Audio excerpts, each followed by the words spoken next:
movement itself is ageless. We got more connected to aesthetic versus like, the reasons behind why we move. One tool could probably speak to you a little bit more depending on what you're looking for. Real relationship with movement in our bodies. It doesn't always have to be scheduled. Hey, what's up guys, and welcome to the Strength Connection podcast. I'm your host, Michael Kurkowski, and I'm so grateful for you joining me today. So in this episode, I sit down with Kelly Manzone. She's an art of strength coach, steel mace, and stick mobility coach out of Connecticut. Kelly is one of my favorite people to follow on social media. She puts out some really amazing content on what movement and strength are truly about. Kelly, she's been a coach for over 20 years now, and I got a chance to talk with her about her journey. And her work with steel maces and Indian clubs really fascinated me. And talking with her in this episode, we went deep into the details and structure of how to incorporate these tools, but also the true connection of mind and body and how exploring movement and being creative is just as important for us. So Kelly's energy is really infectious here. I really enjoyed this conversation, and I know you will too. So I appreciate you spending some time with me. And if you enjoy this episode, I hope that you can take a moment and give it a review on whatever you're listening to. And please share with a friend and help spread this message of strength. All right, thank you so much, guys. I appreciate it. All right, let's get on with the show. Welcome back to the show, everybody. And Kelly, it's so nice to meet you. I've already been laughing for like 5 minutes just chatting with you off, so I know this is going to be great. Hi, everyone. Yeah. And Mag says hello, too. And what's up, Mag? And we're joined by a second guest on here. This is a 3-person podcast going on. So no, Kelly, I really appreciate you taking the time. As I mentioned off, you are one of my favorite follows, to do. I think that's a big compliment nowadays with our social media world. But all the work that you put out with your work, you've always got the fun, odd object work going on, which we'll probably dive into. But I really appreciate you taking the time. So thanks for jumping on. Thank you for having me. Yeah. So we have some good mutual friends I've connected with before. I know you've been in a lot of similar worlds with me, but as far as original strength in the kettlebell world, you've been in really the steel mace world. So you got a lot of really interesting stuff to dive into. How I always love to start with this though, is how you got into this world, kind of your origin story. So if you could, what was it about the physical world and coaching that inspired you to want to kind of bring it into a career path? How'd you get started in this? So for real, how I got started was I was like 19, I think. And I'd gotten out of shape in college because I paid for college myself, working 2 jobs, the typical college life. And then I woke up one day and I was like, oh man, I got to do something about this. And I really missed movement. And so I joined a local gym in Danbury, the War Memorial, and I was one of the only women in the weight room. So most of the women at the time were on the stair steppers and cardio equipment, and I was in the weight room. Mm-hmm. And a couple of times people thought that I had worked there. They would come up to me and ask me questions. I'm like, oh no, I'm just working out, doing my own thing. And then a few years later, in my early 20s, I moved down to Orlando, was working out at a gym, and it again was approached multiple times thinking that I was a trainer. And I was like, I think I found it is in the stars. Yeah. And so I celebrate 20 years this year because I'll be 43 in 2 weeks. And wow. I started when I was 23, and it's evolved. I've always been interested in history. So I don't know if it's my ADHD, but history and English have always been my strong subjects instead of math and science. And when it came to connecting to movement, it helped me to focus and it helped me to process. And then I love implementing historical training practices and tools into kind of modern elements, kind of like molding a little old world meets new world and making like a good recipe for a meal with like a whole, I guess you could say. Yeah. What enticed you about the weight room so early on? Did you have somebody that introduced you to it, or did you just kind of intuitively think that was the right approach for you? I had always been like an athlete. So I started as a young girl in dance for many years. I think I was 3 and I stopped when I was 15. And then I did gymnastics for many years. I was on the swim team. I threw the discus in high school. I ran, but let's not call it running. It was really slow. Okay. And I was a pitcher for a little bit in softball. I just really like exploring different sports, different training modalities. And when it came to kind of getting into movement again. A true story, when I was 19, besides being at the War Memorial, I was like, okay, what can I afford? Because I'm a poor college kid. And I went to Curves for Women. Oh man, I remember. Yeah. Yeah. I was like, okay, I'm like, I need to start up again. And gosh, I was like a good 30, 40 years younger than everybody there, but I made fast friends with people. And I realized that I really like connecting to people and connecting to movement. And that just was like, you know, I only went there for a few months as a kickstart, but then I mainly just dove into calisthenics phase for quite a while. Like, I don't think I could do any of the things that I used to be able to do, but I used to be able to do 2-finger push-ups with my middle finger and my thumb, like crazy pull-ups. Oh, you crazy gymnast. Yeah. I just loved it. I was like, you know, I think it's fascinating if what the body is capable of. Mm-hmm. And if you are able to do it safely, or, you know, like if you build a foundation, then you have a little bit more leeway of what you could explore. And I made fast friends with, I wish I could remember his name. So he used to be a pitcher for the baseball team, the Orioles. So he was probably at the time in his like late 60s. And we made fast friends at the gym along with a whole other group of seniors. And I used to go out to lunch with a full group of seniors from the gym. Mm-hmm. And it was another way that I found like just connecting to people. Like, I know I'm going all over the place, but for example, I love it. Yeah. Mm-hmm. With the pandemic, right? I live in a condo complex. We've been here for 15 years. I don't think I know any, you know, I met many of my neighbors. Now, all of a sudden, I know a ton of my neighbors, and a lot of them are seniors, and we walk together. And yeah.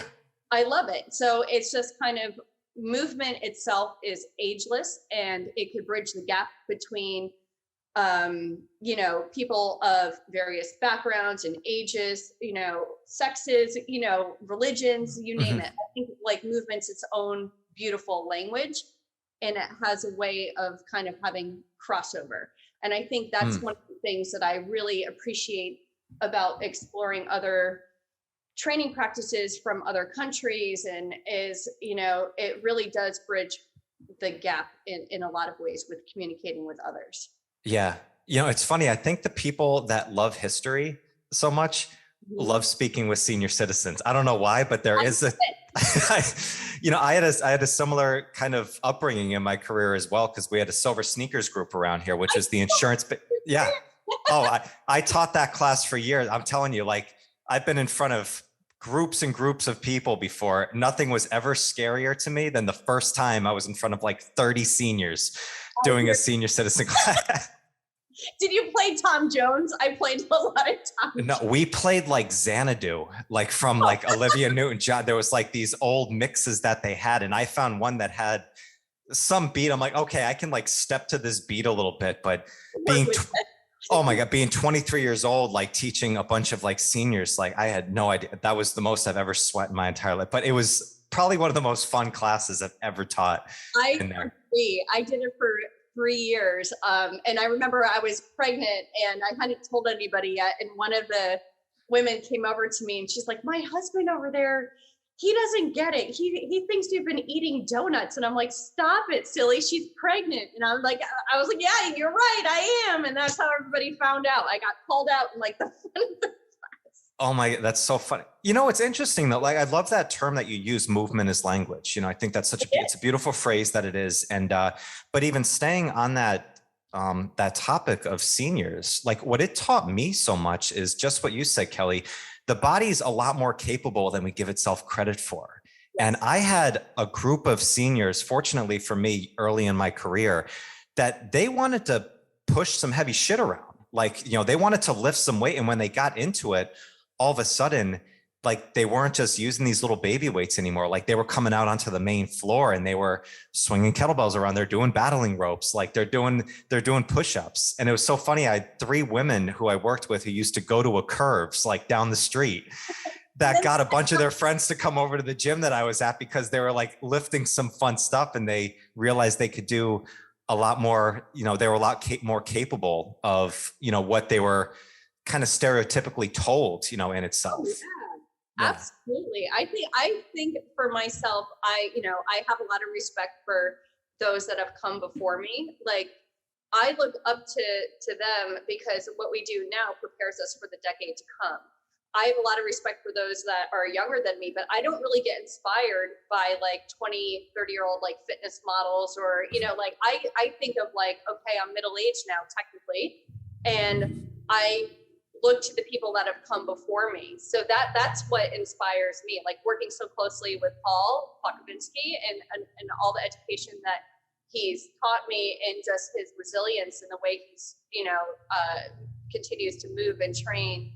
And there's countless others. There's a local legend here who, she's 73 years old and she is a power lifter. She's boss. It's amazing. Like, wow. It's amazing. That's amazing. It's funny, as we're recording this right now, one of my oldest, chronologically, and the longest tenured client that I have, she turned 80 this year. And there was a video of her from a few years ago when we did a tactical strength challenge in the old studio that I worked at. And she pulled 205 off the floor at 78 years old. And I'll never forget one of our coaches there. It's like the first thing you do in the challenge. There's 3 events and the deadlift's the first. And she's like, we should just shut this down. There is going to be no higher feeling than what we just experienced right there. Because we had 30 people in there just watching. It was like dead silent. Then all of a sudden the place just erupts at one time. It's like, I never get tired of hearing stories like that of people who constantly push the boundaries of that. Yeah. Absolutely. Yeah. Yeah. So you've been into the world of movement for a long time. It seems like you've always kind of had this kind of intrigue of different styles of training, kind of not following, I guess, the norm of fitness. And then how'd you get into like the world of like kettlebell training? I know you do kettlebell sport work right now. So. I love exploring the gray areas. So, I think that there's a lot of beauty in exploring the gray. And so there's black and there's white as far as like training philosophies and modalities, but I don't think everything is so linear. And, I think that there are many things to appreciate and to learn and to respect from different styles of movement with the same tool. And with kettlebells, I was first introduced to kettlebells probably like I first touched a kettlebell in 2005. But it wasn't till 2008 when I did Art of Strength with DiLuglio that really like opened up the door for me. I did like 4 or 5 of his workshops, and I started to write for his website. And I actually brought him out for a workshop before the pandemic, his first one in a while, and it was awesome. But like, my Slater log is from Art of Strength, my vintage dumbbell. I have all of like the barbells my vintage dumbbells from him, my kettlebells. And what I loved about that is we didn't pick up a kettlebell at first. When he was teaching, we learned how to snatch a barbell first before we snatched a kettlebell. Mm-hmm. And we did a dumbbell first, and then like learning the kettlebell. So there was regressions and progressions for everything. And he had an entire like vintage, he called it vintage strength, but like it was like a whole kind of system. So you had your dumbbell, your barbell, your kettlebell. And from there, I just was like, I had always loved kind of old time strongman and always been interested in stuff like that. But it really was like, once I put my hand on the kettlebell, it was like, oh, the sky's parting. Really? Like, okay. I can see the heavens.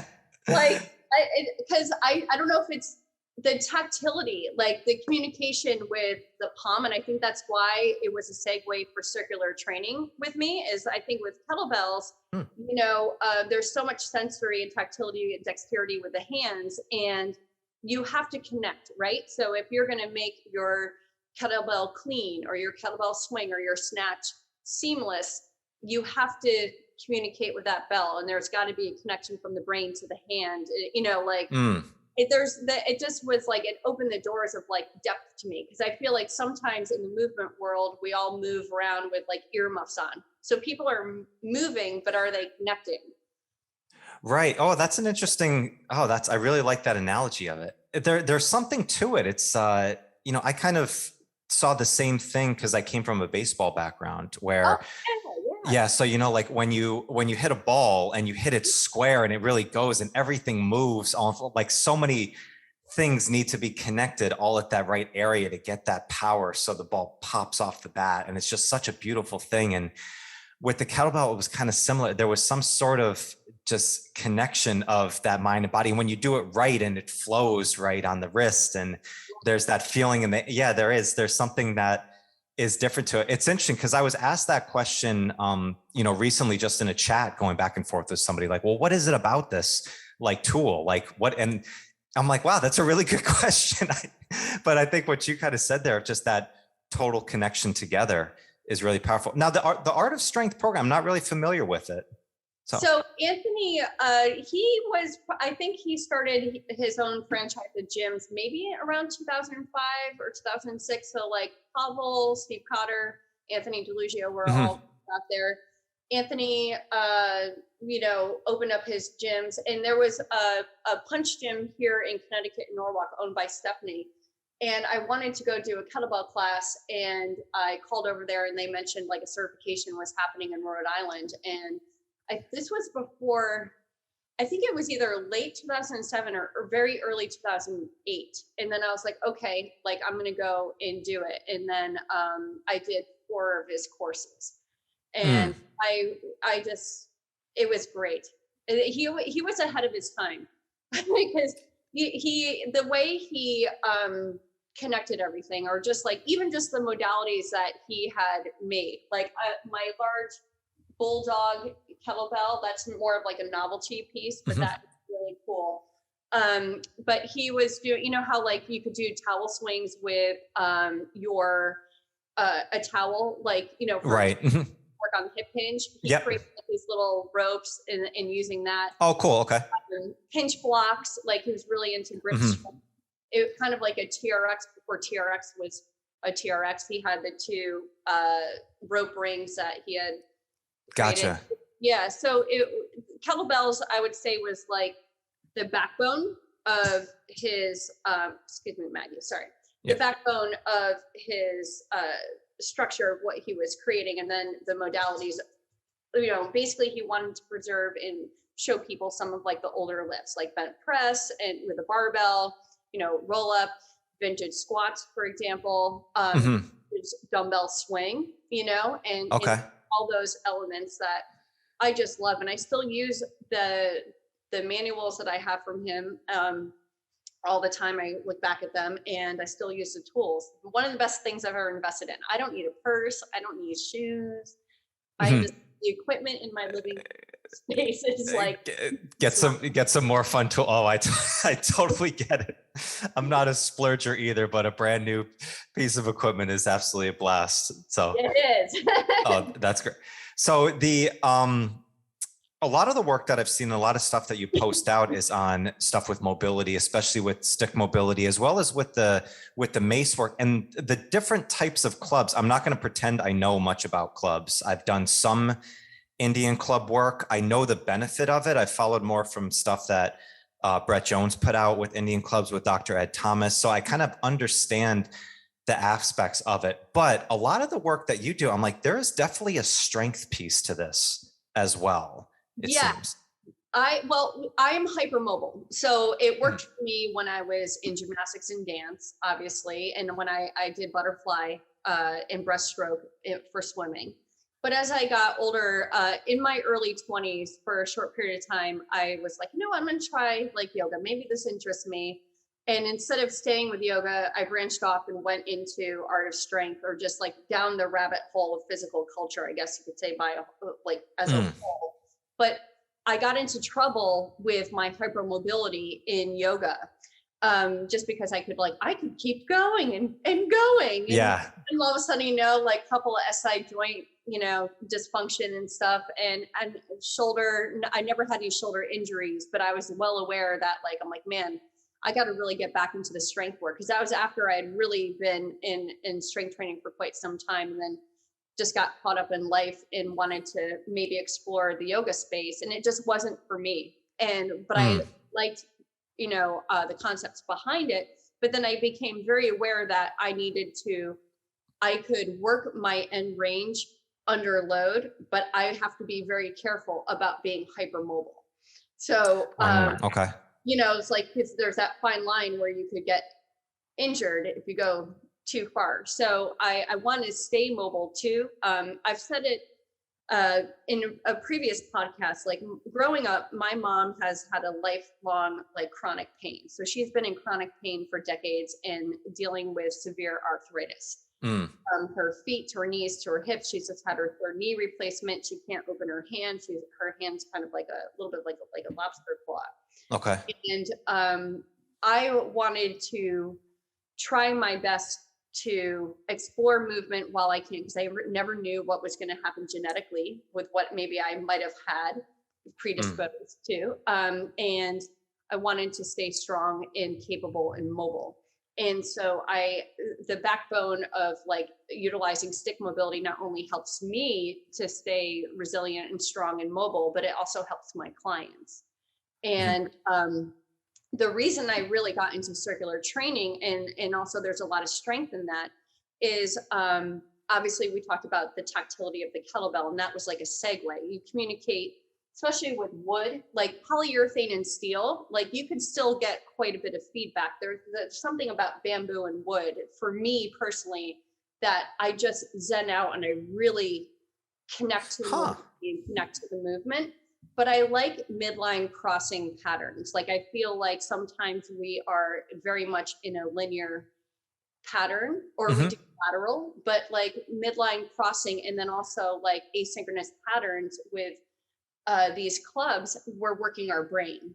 And, you know, like, so and I get into a flow state or a Zen mode. You know, I get very stubborn. If I'm trying to work on a pattern, I will play the same song like for 30 minutes, and I'll just like go down the focal point. And I don't know if that's the hyper focus of ADHD, but I hyper focus and I'll just go at it.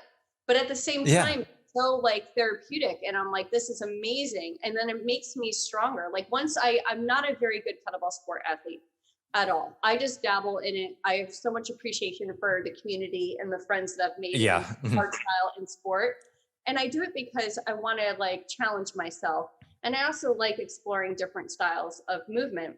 But when I got into kettlebell sport, I think it was like, gosh, I can't remember. Is it 2016 maybe? And I realized that I really needed some midline crossing to offset all of that linear overhead with long cycle. Yeah. Because of my hypermobility too. Like I can't stay in one spot. Like I have to midline and out. Like I don't, and that's how I also got interested in stick mobility too, was once I started doing sport, I'm like, okay, I need to really open up these fascial lines after being overhead so much linear. So I feel like circular training in the modern day elements, I fill in the gaps for me. You know, like I just completed my manual. So I created a course with for Original Strength, like in collaboration with Original Strength, exploring circular training through the OS lens. And since you know Danny and Tim so well, you know, it's like we roll, we rock, we crawl, but we also cross our midline and we throw. And that's where, you know, we could really get a lot of benefit from incorporating these tools. Like I'm going to be working with, I got hired for the season for the Hartford Wolfpack hockey team. Oh, awesome. Okay. Yeah. And I'm going to be working with Indian Club and Stick Mobility with the athletes. And that came about from their strength coach following me on Instagram. Thanks, John. There we go. And, you know, he reached out and was like, I like what you're doing with the mobility and in the clubs. Like, so before the season ended, at the end of the season last year, when it was this past spring, I went up and met and put a couple of the athletes through stick mobility and Indian clubs, and they really liked it. Okay. And that'll be coming to fruition. I'll be able to work with the team. So I think there's a lot more now. I think strength coaches are athletes themselves. Like I've got a couple of professional baseball players that follow, and, you know, one of them reached out and they're like, yeah, you know, I wish I knew about this club swinging, you know, when I was a teenager or, in my, late teens or early 20s, because they're all young, but, and how it kind of fills in the gaps. And so I look at it as it's a way to help these athletes hopefully maybe have a little resilience so that when they get into their late 30s, they get into their 40s, into their 50s, they stay capable. Yeah. Well, I would assume there's an awareness development that comes from it so much too, when that crossing that midline pattern. It's true. Like I've said that about kettlebell training, which I absolutely love. Like I think it will benefit everybody, but it is very one plain emotion that happens a lot of times. So kind of getting those different patterns, even like, some transversaries and some frontal planes. So I can understand the crossing the midline from there. God bless you for working with the hockey players and then benefiting so much. I used to work with youth hockey players and they like strength a lot of times. So to add the mobility work, good job on that. Well, we'll see. I'm excited that, a lot of the players are in their 20s and some of the older guys on the team, it's the farm team for the New York Rangers. So some of the players are in their 30s. And, I think it's just awesome to have this opportunity. It's communicating with them too, knowing that their time as an athlete, as a pro athlete or semi-pro is going to, there's many decades to come after that. And a lot of them have started skating when they were like 3. So they have little nodules on the back of the ankles. They have some foot ankle issues. They have, knee, hip, and then, they don't do a ton of like upper body, like strength training per se, but the great thing about the club swinging is it's great to kind of mobilize the T-spine, get into the shoulder, work the tendons, ligaments, and joints, work on grip, get in some, rotation and transverse turn, like you said, through the shoulders, which I think is such a good like plane of motion to visit. Yeah. Oh, absolutely. Spend some time there. So we'll see how it goes. I'm pumped. I'm grateful for the opportunity. And I'm also grateful that Danny and Tim allowed me to finally bring that like idea for the past few years to fruition. Oh, yeah. I mean, I could totally see how this just, complements and just pairs up with OS work. So like perfectly, with everything that you're doing there. Yeah. But, I love like the sequencing and trying a lot of like the patterns inspired from, Paul's teaching, which is, the British adaptation of club swinging. But I feel like the average person who may not ever like pick up a pair of clubs or like see the swinging and they're like, oh man, that's like, whoa.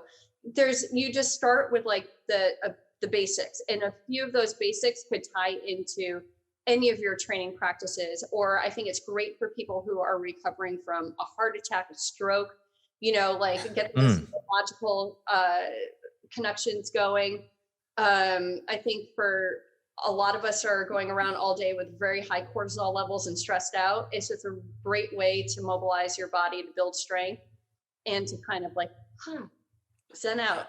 Right. Yeah. Well, we get to these, and that's hard work. Well, exactly. I mean, like everything that we can do, right? It's like it starts with the great idea, and then of course there's an extreme level that you can eventually get to, from there. But I think it's interesting, especially with athletes, I think, and especially I see it from baseball and just having that mindset of that, like there's only so much strength you can add on to an athlete until there's just no more carryover into it. You're strong enough, you're playing college hockey or semi-pro or pro hockey, like you're probably strong enough.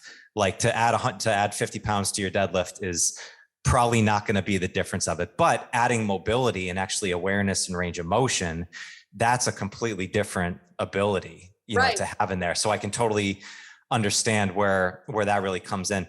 You mentioned though, something so interesting about the feeling of like the wood versus the steel and you just kind of can naturally get into almost that Zen mode a little bit. Have you seen at all that like in other research at all, or have you talked to anybody else who've kind of maybe had a similar kind of feeling to it? Because that was really interesting.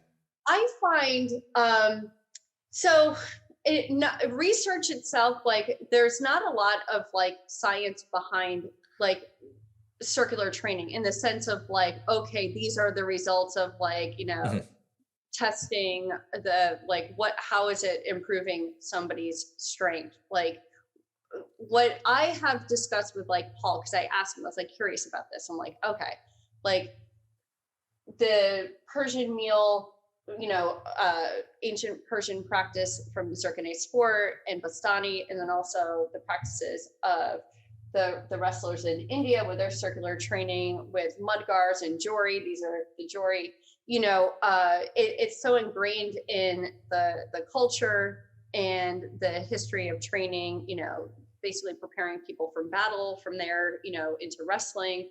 And so in some places, it's a dying art in practice, in certain pockets, and that's one of the reasons why I'm really fascinated about stuff like this. And then obviously, if you go even, our country's pretty young here, but just the evolution of like when bodybuilding, going from old time strongman into bodybuilding, and I think that, gosh, what were we saying? See, my brain just went boop, boop. What were we talking about? Sorry. Yeah, just the different types of feeling in the hands with the wood versus the different versus the steel. Thank you. So I feel like we got more connected to aesthetic versus like, the reasons behind why we move. And I feel personally, when I use a bamboo gata or gata or the clubs, I feel like I just get feedback from the tool. I feel connected. I love steel clubs. I use steel clubs all the time, but there's something about wood. And when I was working with people in teaching them, when I went from like, the typical steel maces that you could purchase on the market right now are fairly short. And the steel, the distribution of the weight is throughout the handle and then in the mace head. And with the gata, you got the bamboo has a little bit of flex to it. Not all bamboo is perfectly straight. So it's like you have that natural material that's not so linear and rigid, and it's got flex to it.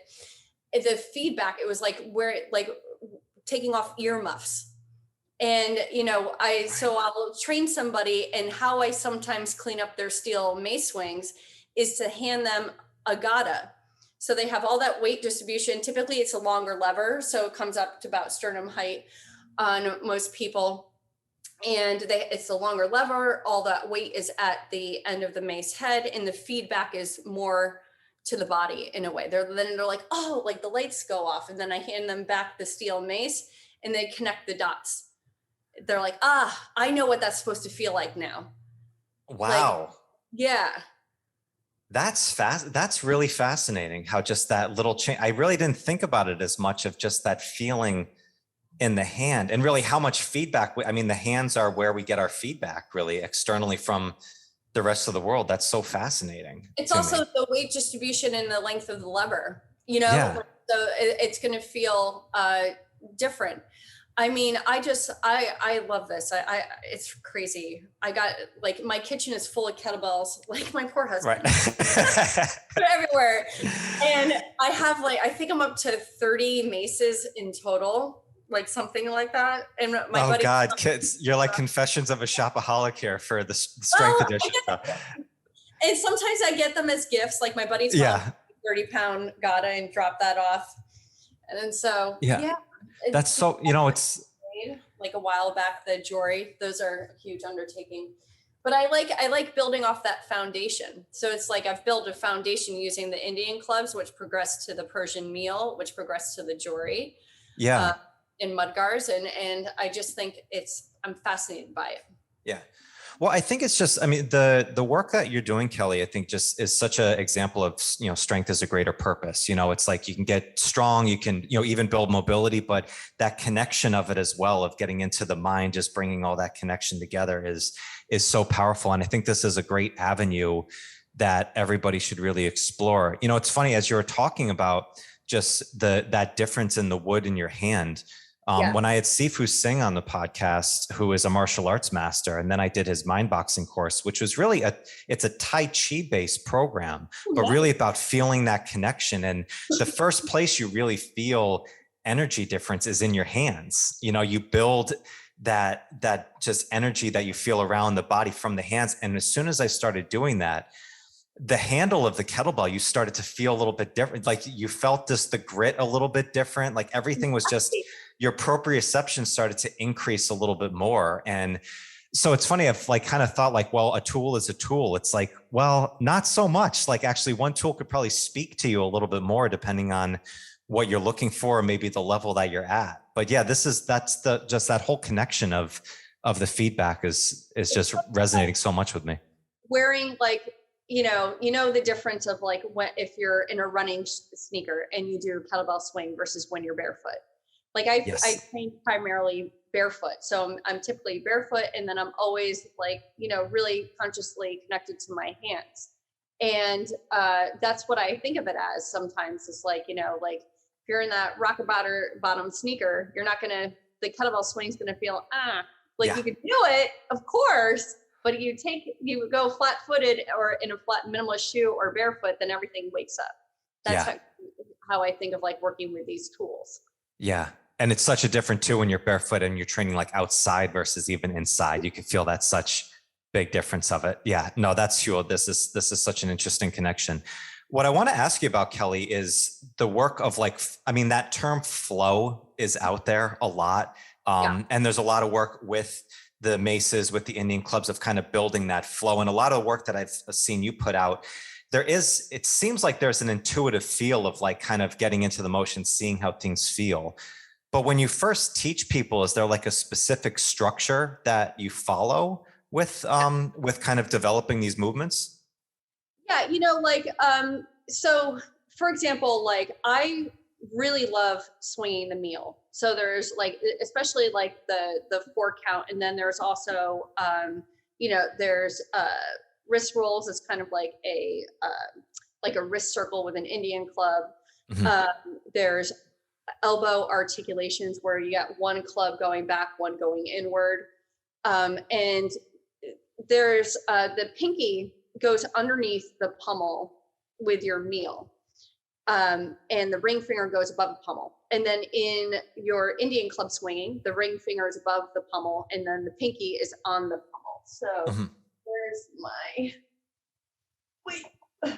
You have enough to choose from. So that would be, like the hammer grip with your Indian club, then your saber grip. And that'll, what I find with, when you're teaching somebody, you start with something basic, like a single club, right? And you go from just the different grips, feeling sometimes you'll see people swinging their clubs and, with like an Indian club here, this is 1 pound and their hand is pinky's above the pommel or midway up. And you just kind of get that connection. There's so much in that ring finger, in that pointer finger. So you always transition basically between your hammer grip and your saber grip. You go into a ring grip, like in your circles. But it wakes up the doorway. And most people that I train that have kettlebell experience, they pick it up pretty quickly because they're aware of communicating where the placement with the hand, your bell is properly in the palm. So we just start with the basics, hammer grip, saber grip, and, as Paul teaches it, 5 circles. Like, so this is circle 1, 2, an outward wrist circle here, circle 3, cross body is circle 4, behind the back is circle 5. And sometimes, I take it into very basic sagittal swings, just both clubs in the hand. Start with, this is where it ties into original strength and just marching in place. Okay. Marching, sagittal swings, and eyes lead the head. So that ties in, with like the rolling patterns with original strength, eyes lead the head, like egg rolls. So I follow the club in the back. You could go sagittal swings with elevation. There's so many simple patterns that you could just build a base with. Then it's kind of like creating the spine, right? Creating that base of just bare bone basics. Then you start to kind of fill in the vertebrae with transitions, adding a little bit of complexity, but keeping it simple. And then you just kind of progress from there. Some people want to stay with the bare bone basics. Some people want to add in a little complexity. Some want to dive all the way in, and then others want to then evolve into mace swinging or another style of club. What I have found is Indian clubs are a great way to introduce somebody to mace swinging. So, I'll have sometimes occasionally in my workshops, like somebody that's, brand new, not in the industry, is very interested in it, but is very hesitant. If I could teach them, Indian clubs parallels, that's actually where their mace head is going to cast. So they're already learning the transverse turn through the shoulders and where to cast the mace head with their Indian club parallel. So you okay.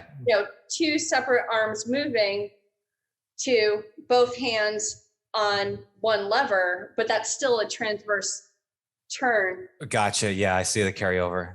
So there's a bit of a carryover, and then like inward heart shapes, even though you don't get the full bullhorn that you do when you are in the backswing of a mace swing, you're still introducing a club or a modality moving behind the back.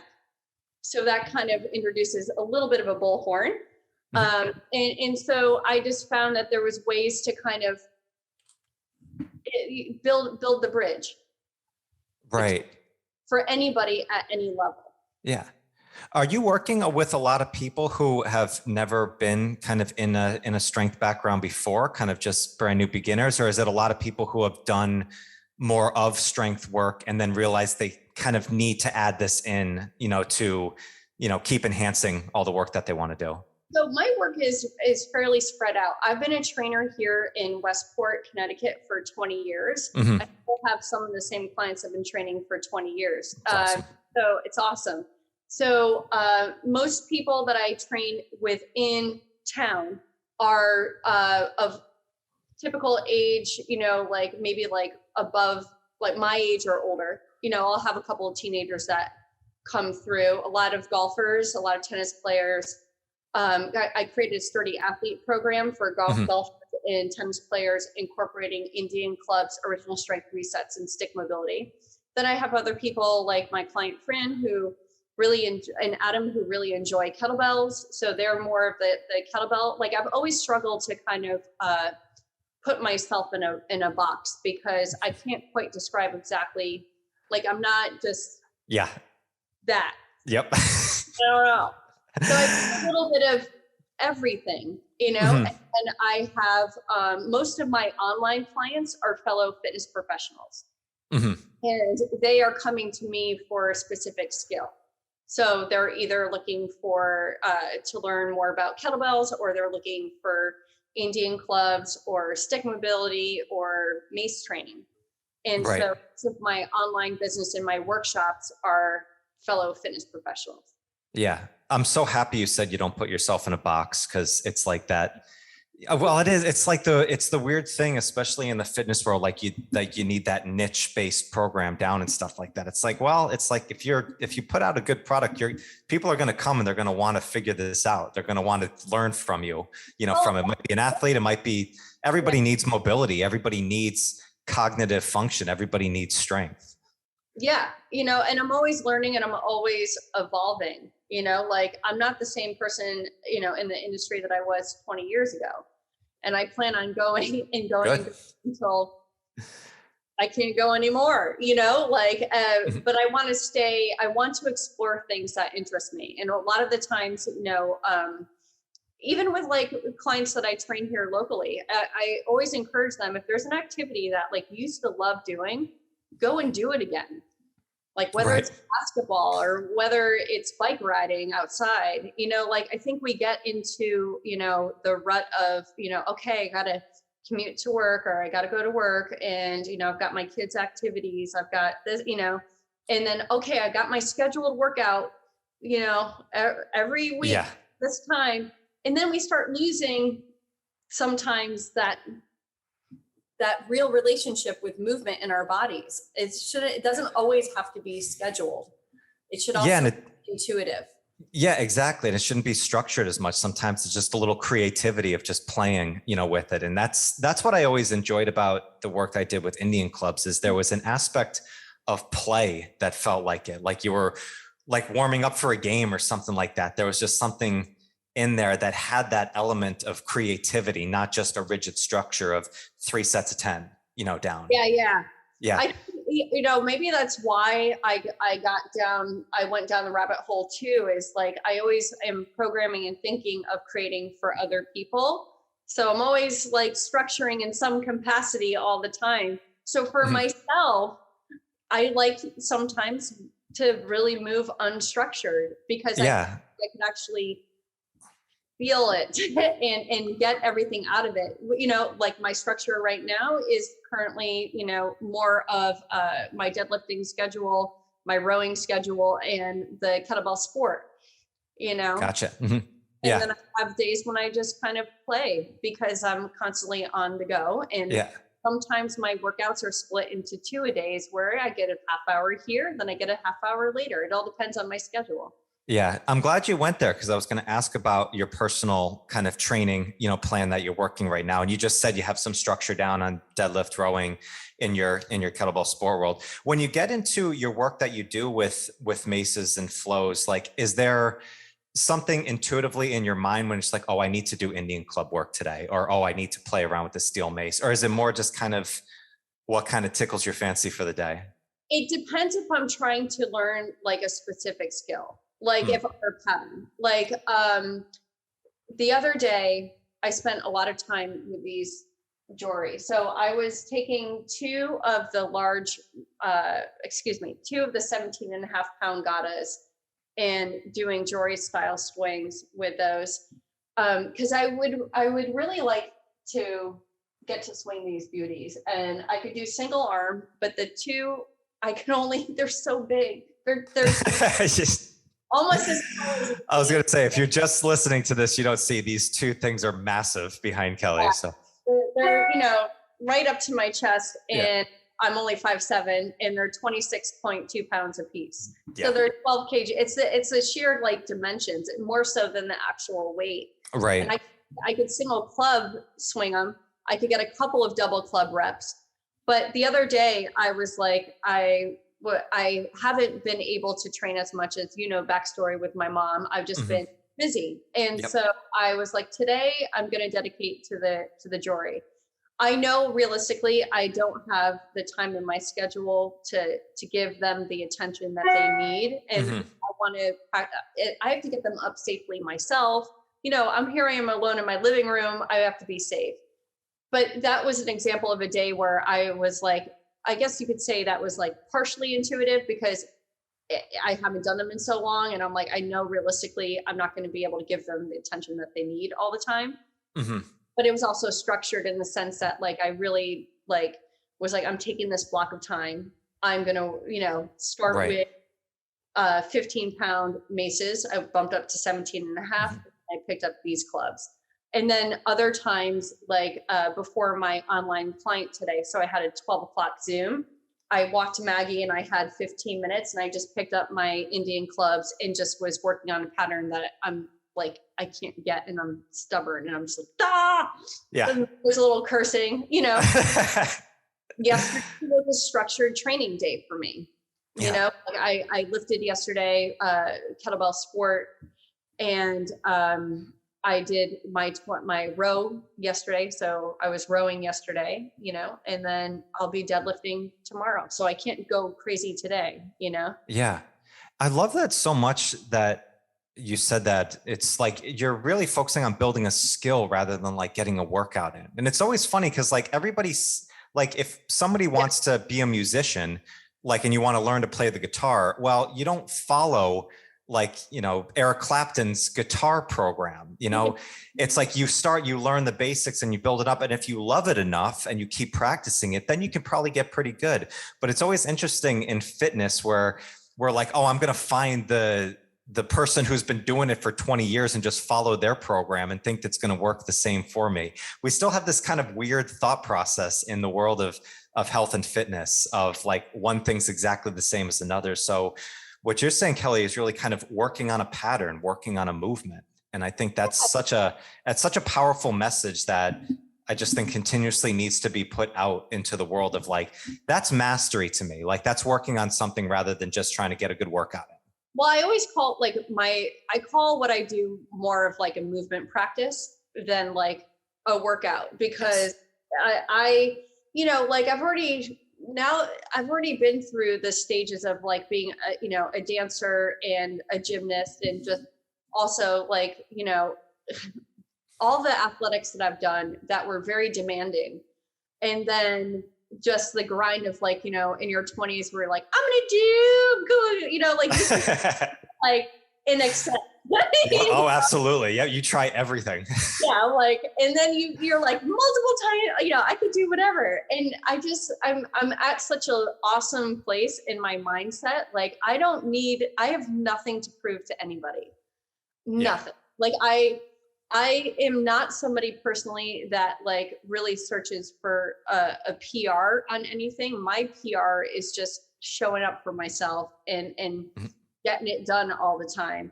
If I'm training for something specific, then oh yes, I'm gonna do what needs to be done. But in my day to day, like I'm thinking of the years to come. I'm thinking of capability, skill, longevity. I want to be challenged, but I want to be mentally challenged, not just always physically challenged all the time. So that's what I love about circular training. There's this mental challenge with them that is different than a barbell. But there's mental challenge in barbell too. Right. Don't get me wrong. It's just, this is just different. Yeah.